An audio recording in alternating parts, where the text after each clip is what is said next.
Assalamualaikum warahmatullahi wabarakatuh. Perkenalkan, nama saya Sania Sirahayu, NPM 101-19-113 dari kelas manajemen C3.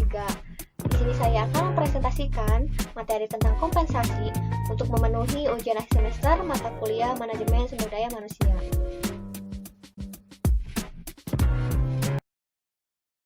Nah, kita mulai saja. Sebelum memahami materi kompensasi lebih dalam lagi, alangkah baiknya kita mengetahui terlebih dahulu apa itu kompensasi.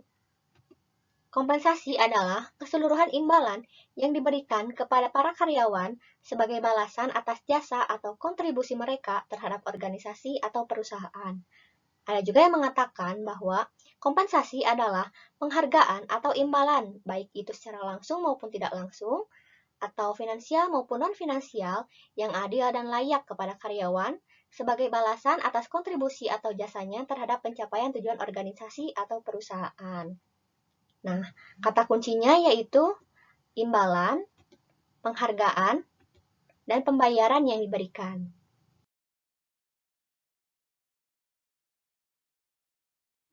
Nah, pembahasan selanjutnya yaitu komponen sistem kompensasi total. Nah, kompensasi ini terbagi menjadi dua, ada non-finansial dan finansial.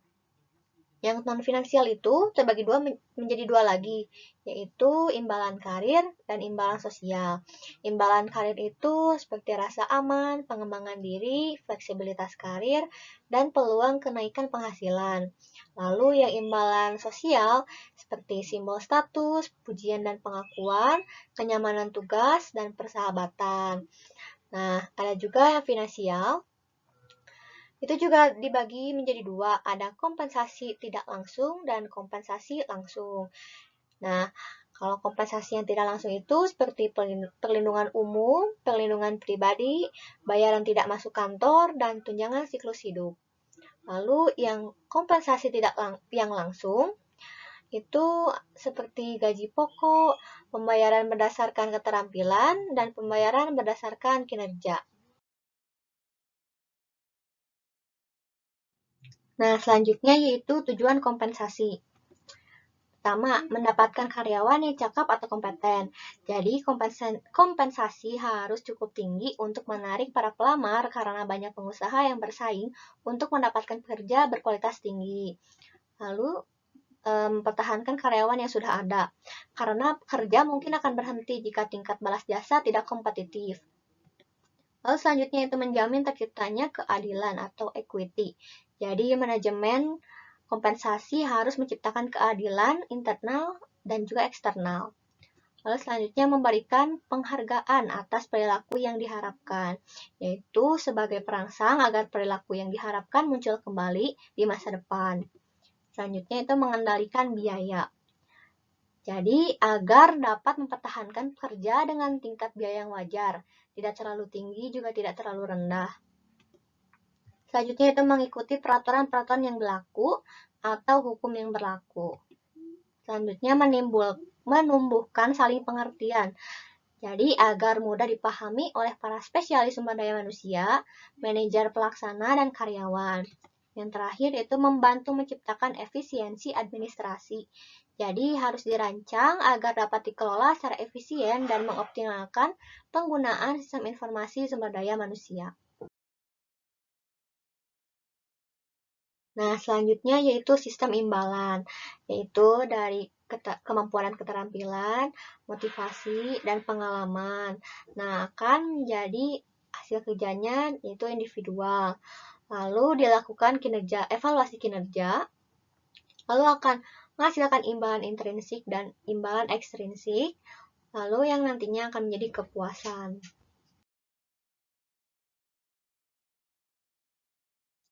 Nah, selanjutnya yaitu ada tahap-tahap manajemen kompensasi. Tahap pertama ini yaitu mengidentifikasi dan melakukan studi atas jabatan. Terdapat analisis jabatan. Nah, terdiri dari deskripsi posisi, deskripsi jabatan, lalu standar jabatan. Selanjutnya, tahap 2-nya yaitu tentang keadilan internal atau dari dalam. Itu berupa evaluasi jabatan. Nah, evaluasi jabatan ini terdiri dari job ranking, job grading, faktor comparison, dan point system. Lalu selanjutnya itu tahap 3, keadilan eksternal atau dari luar. Ini tadi dari dalam, sekarang dari luar. Terdapat survei gaji dan upah. Nah, dalam survei gaji dan upah ini terdapat dalam Depnaker atau Departemen Tenaga Kerja, lalu asosiasi pengusaha, asosiasi profesional, dan survei yang dilakukan oleh sendiri. Nah, yang terakhir yaitu tahap 4, mencocokkan nilai internal dan eksternal. Itu menetapkan harga jabatan. Ini terdapat nilai menurut evaluasi jabatan, lalu nilai menurut pasar tenaga kerja. Nah, ini dicocokkan antara nilai eksternal dan nilai internal. Faktor-faktor yang mempengaruhi kebijakan kompensasi.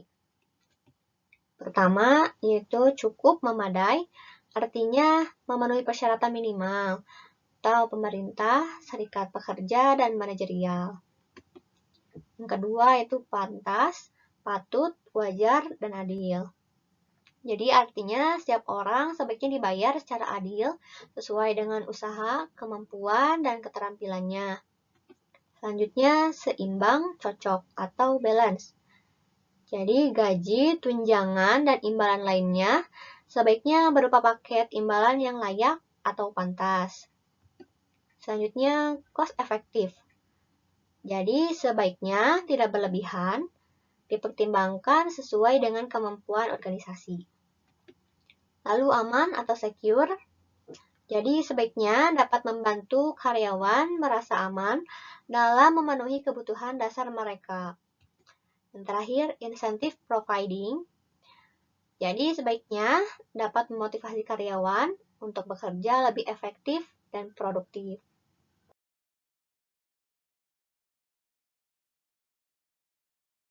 Selanjutnya yaitu faktor-faktor yang mempengaruhi struktur dan tingkat gaji atau upah. Pertama itu kondisi pasar tenaga kerja. Nah, jadi tingkat gaji dan upah dapat dipengaruhi oleh permintaan dan penawaran tenaga kerja. Untuk jabatan-jabatan yang sangat terbatas ketersediaan pekerjanya dalam pasar tenaga kerja karena membutuhkan pekerja dengan kecakapan tinggi cenderung diberikan gaji atau upah yang tinggi pula.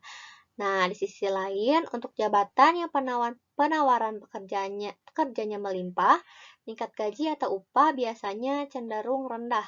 Tetapi ini tidak berarti bahwa ketika kondisi oversupply pekerja terjadi, manajemen serta-merta boleh menentukan tarif imbalan yang tidak wajar dan cenderung mengeksploitasi pekerja.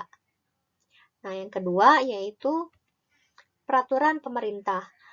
Nah, berbagai regulasi yang dikeluarkan oleh pemerintah dalam bentuk undang-undang, peraturan pemerintah, keputusan Menteri Tenaga Kerja, atau peraturan lainnya harus diperhatikan oleh setiap organisasi yang akan merancang sistem kompensasinya. Yang ketiga itu kesepakatan kerja. Jadi, keberadaan serikat pekerja atau buruh memungkinkan terjadi perundingan antara pekerja dan pihak manajemen, baik tentang jenis, struktur, maupun tingkat upah. Nah, pada perusahaan-perusahaan yang tidak memiliki serikat pekerja atau buruh, kesepakatan kerja yang dibuat di perusahaan lain juga mempengaruhi gaji atau upah karena mereka harus bersaing untuk mendapatkan jasa dan loyalitas dari pekerja yang berkualitas. Yang keempat itu sikap manajemen. Nah, keinginan pihak manajemen untuk mempertahankan atau meningkatkan semangat kerja, menarik pekerja-pekerja yang berkualitas tinggi, mengurangi perputaran tenaga kerja, meningkatkan standar hidup kerja, juga mempengaruhi struktur dan tingkat gaji atau upah. Lalu, kemampuan membayar. Gaji atau upah yang dibayarkan kepada pekerja merupakan salah satu komponen biaya produksi yang harus dihitung secara cermat oleh setiap perusahaan. Nah, oleh sebab itu, struktur dan tingkat gaji dan upah harus disesuaikan dengan kemampuan membayar. Selanjutnya yaitu biaya hidup. Pemberian gaji atau upah perlu mempertimbangkan komponen biaya hidup di suatu wilayah.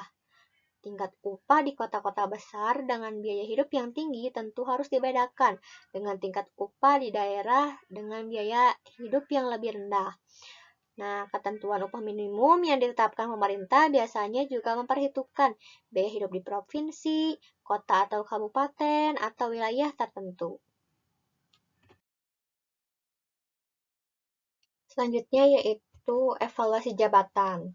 Evaluasi jabatan adalah prosedur sistematis untuk menentukan nilai relatif dari jabatan-jabatan.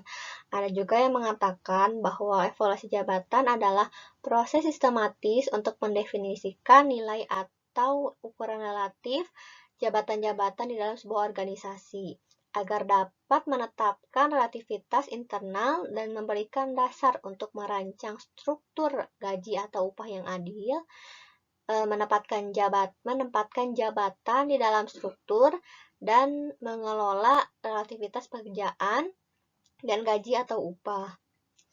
Nah, lalu evaluasi jabatan ini juga memiliki tujuan, yaitu menciptakan konsistensi atau keadilan internal dan konsistensi atau keadilan eksternal dalam pemberian kompensasi atau balas jasa. Lalu evaluasi jabatan juga memiliki peran. Yang pertama yaitu untuk menentukan struktur gaji atau upah atau hubungan internal dari berbagai jabatan. Lalu yang kedua, untuk menentukan kebijakan pembayaran imbalan. Nah, yang ketiga, untuk menentukan standar nilai jabatan, sehingga dapat dijadikan dasar untuk rencana pemberian insentif. Lalu yang keempat, untuk pengawasan terhadap biaya gaji atau upah. Lalu yang terakhir yaitu untuk menghubungkan tingkat gaji atau upah, atau bisa bilang skala pembayaran perusahaan dengan skala pembayaran perusahaan lain.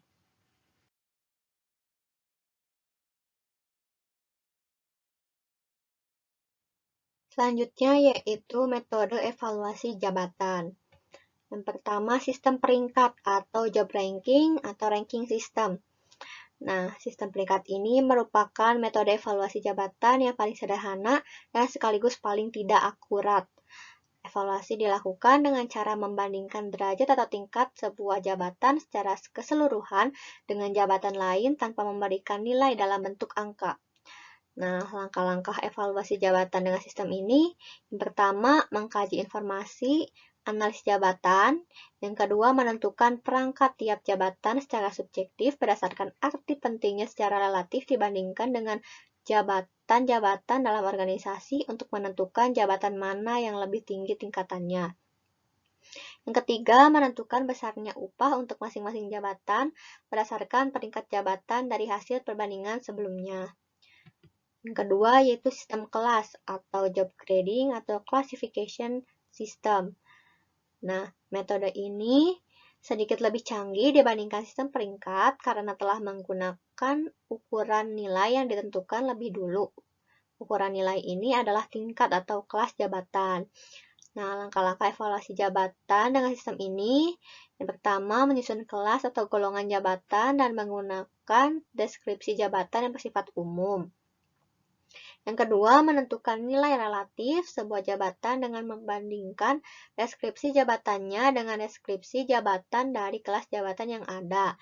Ketiga, menentukan tingkat gaji atau upah telah diketahui sebuah jabatan masuk ke kelas jabatan yang mana. Selanjutnya, sistem pembandingan faktor atau factor comparison system. Nah, metode ini dibandingkan dengan faktor-faktor jabatan yang penting. Ini unsur-unsurnya terdapat unsur jabatan yang bersifat umum bagi semua jabatan yang sedang dievaluasi. Misalnya tanggung jawab, keterampilan, usaha mental, usaha fisik, dan kondisi kerja. Nah, setiap fakta dibandingkan satu demi satu dengan faktor yang sama untuk jabatan kunci lainnya. Kemudian evaluasi-evaluasi yang terpisah itu digabungkan oleh komisi untuk menentukan arti penting atau nilai relatif setiap jabatan. Nah, langkah-langkahnya yaitu yang pertama, menentukan faktor-faktor penting atau kritis. Kedua, menentukan jabatan-jabatan kunci. Ketiga, mengalokasikan tingkat upah untuk jabatan-jabatan kunci. Yang keempat, tempatkan jabatan-jabatan kunci dalam sebuah bagan pembandingan faktor. Yang kelima, mengevaluasi jabatan-jabatan lain. Yang keempat dan terakhir yaitu sistem angka atau point system. Nah, sistem ini mengevaluasi faktor-faktor kritis untuk tiap jabatan, tetapi tidak menggunakan tarif upah sebagaimana dalam metode faktor comparison, mulai menggunakan poin. Meskipun lebih sulit dikembangkan, pada awalnya sistem angka ini lebih akurat dibandingkan dengan metode faktor comparison, karena sistem ini dapat menangani faktor-faktor kritis secara lebih rinci. Nah, selanjutnya yaitu survei gaji. Survei gaji itu ada secara formal dan juga informal. Lalu survei gaji ini juga berdasarkan dari sumber-sumber pemerintah, lalu organisasi profesional dan perdagangan, lalu survei-survei yang dilakukan oleh organisasi lain. Yang terakhir yaitu survei-survei oleh jurnal. Nah, selanjutnya yaitu ada kompensasi tidak langsung. Yang pertama yaitu maslahat yang diwajibkan undang-undang atau peraturan. Nah, program-program maslahat jenis ini diwajibkan dan diatur oleh undang-undang atau peraturan pemerintah lainnya. Program-programnya itu meliputi jaminan sosial, balas jasa ketika tidak bekerja, dan kompensasi bagi pekerja. Yang kedua yaitu maslahat yang diberikan secara sukarela. Nah, program-program maslahat yang bersifat sukarela ini tidak diwajibkan dan tidak diatur oleh undang-undang atau peraturan pemerintah. Lalu beberapa bentuk kesukarelaan yaitu pembayaran untuk waktu yang tidak bekerja, kesejahteraan karyawan, pelayanan karyawan, dan premi. Pembahasan selanjutnya yaitu bentuk-bentuk intensif. Nah, yang pertama yaitu piecework atau upah potong, yaitu sistem intensif yang memberi imbalan bagi pekerja atas setiap unit keluaran yang dihasilkan. Upah harian atau mingguan ditentukan dengan mengalihkan jumlah unit yang dihasilkan dengan tarif per unit. Yang kedua yaitu production bonus, yaitu intensif yang dibayarkan kepada pekerja yang melebihi sasaran keluaran atau output yang ditetapkan. Nah, para pekerja biasanya menerima upah pokok bila mereka dapat menghasilkan keluaran di atas standar. Mereka memperoleh bonus yang jumlahnya biasanya ditentukan atas dasar tarif per unit produk di atas standar. Yang ketiga yaitu commission. Jadi, itu intensif dalam bentuk komisi diberikan atas dasar jumlah unit yang terjual. Nah, sistem ini biasanya diberlakukan untuk pekerjaan seperti wiraniaga dan agen real estate. Nah, selanjutnya yang keempat itu maturity curve. Jadi, ini tuh bentuk intensif ini atau kurva kematangan diberikan untuk mengakomodasikan para pekerja yang memiliki kinerja tinggi. Dilihat dari aspek produktivitas atau pekerja yang telah berpengalaman atau senior. Yang kelima yaitu merit rise. Itu kenaikan gaji atau upah yang diberikan sesuai penilaian kerja. Kenaikan berdasarkan prestasi ini biasanya diputuskan oleh atasan langsung pekerja. Seringkali dengan bekerja sama dengan atasan yang lebih tinggi. Selanjutnya dan monetary. Intensif ini biasanya berarti uang, tapi insentif bagi kinerja bisa juga diberikan dalam bentuk lain. Misalnya banyak perusahaan yang memiliki peraturan pemberian penghargaan seperti plakat, barang-barang berharga, sertifikat, liburan, cuti, dan intensif lain yang tidak berbentuk uang. Yang terakhir yaitu eksekutif insentif. Bentuk-bentuk insentif bagi eksekutif ini antara lain bonus uang tunai stock option, stock appreciation, dan performa objektif.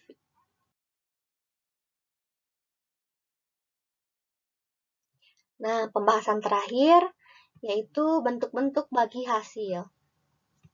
Yang pertama, yaitu ada Employee Ownership atau Employee Stock Ownership Plan atau ESOP. Nah, dalam program ini biasanya diberikan kesempatan untuk ikut memiliki saham perusahaan. Pada saat berhenti bekerja, pensiun, atau meninggal dunia, karyawan atau ahli warisnya dapat menerima bagian dari ESOP-nya. Biasanya ESOP dianggap sebagai program insentif, tapi kadang juga bisa dipandang sebagai program maslahat organisasi. Yang kedua yaitu Production Sharing Plan. Nah, rencana bagi hasil ini memungkinkan kelompok pekerja untuk menerima bonus karena berhasil melampaui tingkat keluaran yang sudah ditetapkan. Nah, rencana ini cenderung berlaku untuk jangka pendek dan terkait dengan sasaran produksi yang sangat spesifik. Yang ketiga yaitu Profit Sharing Plan. Nah, dalam program ini, perusahaan membagi keuntungan yang diperoleh kepada para karyawan. Nah, lalu rencana pembagian keuntungan ini biasanya ditentukan dengan mencadangkan persentase tertentu dari laba perusahaan atau persentase tertentu di atas tingkat laba perusahaan. Lalu, cara pembagian keuntungan ini bisa bervariasi, misalnya dengan membagi rata atau atas dasar kategori pekerjaan atau masa kerja. Yang terakhir yaitu Cost Reduction Plans. Nah, di bawah rencana ini, para pekerja mendapatkan bonus jika mereka berhasil menekan atau menghemat biaya. Baik, cukup sekian yang bisa saya sampaikan. Mohon maaf apabila terdapat banyak kesalahan kata atau ketidakjelasan dalam penyampaian saya, karena di sini saya sedang belajar dan kesempurnaan itu semata-mata hanya milik Allah Subhanahu wa Ta'ala. Saya cukupkan dan terima kasih. Wassalamualaikum warahmatullahi wabarakatuh.